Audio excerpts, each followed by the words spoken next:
আমরা পরের দিন রওনা দিয়েছিলাম কাসোলের উদ্দেশ্যে। আমরা গাড়ি করে যাচ্ছিলাম কাসোল।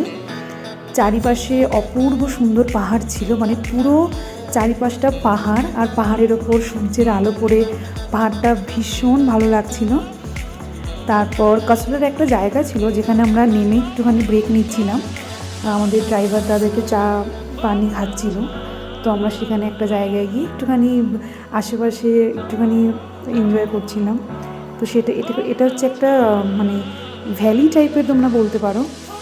এটা হচ্ছে বিপাশা নদীর আশেপাশের এই জায়গাটা। তো তারপর আমাদেরও একটু খিদে পেয়ে গেছিলো, তো আমরা রাস্তার ধারেই একটা ছোট্ট একটা স্টল মতো ছিল, সেখানে একটা খুব আন্টি, মানে খুব সুইট উনি ওখান থেকে আমি ডিম টোস্ট নিয়েছিলাম।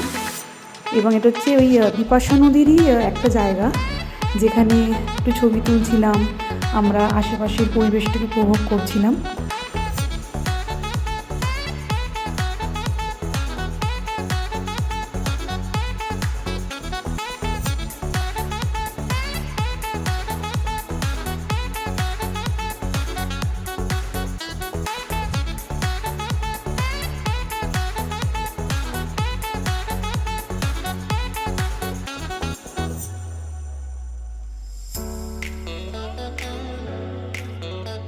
তারপর আমরা ওখান থেকে চলে গেছিলাম মণিকর্ণিকা ধাম।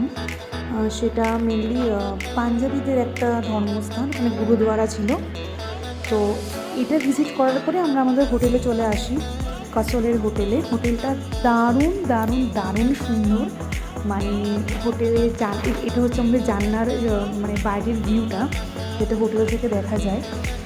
পুরো পাহাড় আমরা দেখতে পাচ্ছিলাম হোটেল থেকে। মানে থ্যাঙ্কস টু ট্যুর পিকার্স আমাদের এত সুন্দর একটা হোটেল প্রেফার করার জন্য। বিশ্বজ্যোতি দাদাকে অসংখ্য ধন্যবাদ। তো তোমরা যদি কোথাও ঘুরতে যেতে চাও অবশ্যই ট্যুর পিকার্সের সঙ্গে যোগাযোগ করে যেতে পারো, কারণ ভীষণ ভীষণ ভালো এক্সপিরিয়েন্স হয়েছে আমাদের। তোমরা দেখতেই পাচ্ছ, এটা হচ্ছে রিভার গার্ডেন ভ্যালি, আর কি। হ্যাঁ, রিভার গার্ডেন ভ্যালি। যদি নামটাকে ভুল বলি পরে তোমাদের মানে জানিয়ে দেবো। এটা হচ্ছে আমাদের হোটেলের বাইরের ভিউটা, দারুণ একটা অভিজ্ঞতা। তো এই হোটেলে ফ্রেশ হওয়ার পরে আমরা একটুখানি গরম গরম চা খেয়েছিলাম। পাহাড়ের সামনে বসে চা খাওয়া প্রিয় মানুষটার সাথে, এটা তো আমাদের স্বপ্ন বলো। থ্যাংক ইউ ইউনিভার্স এরকম একটা সুন্দর অভিজ্ঞতা আমাকে দেওয়ার জন্য। পাহাড়, সাথে প্রিয় মানুষ, তার সঙ্গে চা। এবং তারপর তো নুডলসও নিয়েছিলাম, অর্ডার করেছিলাম, কারণ 7 ঘন্টা জার্নি করে ভীষণ খিদে লাগছিল। তো এই চা নুডলস খাওয়া কিছুক্ষণ পরে, 1-1.5 ঘন্টা পরে আমরা একটুখানি গল্প করছিলাম, একটু বাইরেও বেরিয়েছিলাম হাঁটার জন্য। কিন্তু বাইরে এত ঠান্ডা, তার জন্য আমরা বাইরে বেশিক্ষণ থাকিনি।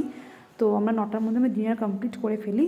ডিনারের মধ্যে ছিল ভাত, মিক্সড ভেজ আর চিকেন, আর রুটিও ছিল, কিন্তু রুটি আমরা খাইনি, কারণ মানে আমরা দুজনেই খুব রুটি একটা খাই না। তো এইভাবেই আমরা শেষ করলাম আমাদের কাসোলের পুরো দিনটা। তোমরা সাথে থেকো, পাশে থেকো, এবং যদি আমার ভিডিওগুলো ভালো লেগে থাকে অবশ্যই লাইক আর সাবস্ক্রাইব করে দিও। গুড নাইট, দেখা হচ্ছে পরের ভিডিওতে।